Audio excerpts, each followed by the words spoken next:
যত হরতাল আছে যা আছে, হ্যাঁ অনেক এরকম দেখছি।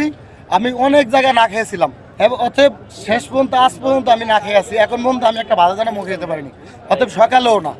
সকালে 2টা পরোটা খাইছি, এখন পর্যন্ত আমার ভাত খেতে পারিনি। যে জায়গায় আমার গাড়ি রেখে যে এক জায়গায় ভাত খেতে যাবো, আমার গাড়িটাকে নিরাপত্তা দেবে কে দেখবে? তাও তো নাই আমার কেউ নেই। তাহলে আমি কার কাছে আমার গাড়ি রেখে যাবো? আমার গাড়ি চাবি হাতে নিয়ে আমি ঘুরতেছি, গাড়ি রাস্তা বন্ধ। আপনার কি গাড়ি এখানে, বাস না প্রাইভেট? আমার একটা মিনি ট্রাক, মাল নিয়ে আসছি সকালবেলা। এই জায়গা থেকে আমি জাস্ট 1:15-তে বেরোবো, ওই সময় আন্দোলন, ওই সময় থেকে আমি এক জায়গায় বসা। আমি না পারি কোনো দিকে যেতে, না পারি কোনো বেরোইতে। আর একবেলা ভাতও খাইতে পারলাম না এই পর্যন্ত।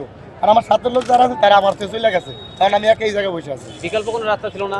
বিকল্প রাস্তা এটা ছিল, এটা রিক্সার জন্য বন্ধ। আমি এইদিকে চাইলে বাইরে চলে যেতে পারতাম, কিন্তু আমি এই জায়গায় দেখলাম যে অনেক পাবলিকের সমস্যা হবে, সেজন্য আমি ওই দিকে গেলাম না।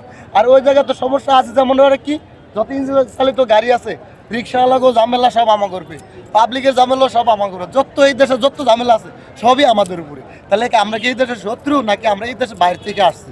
এটাই আমরা বুঝি না। এটার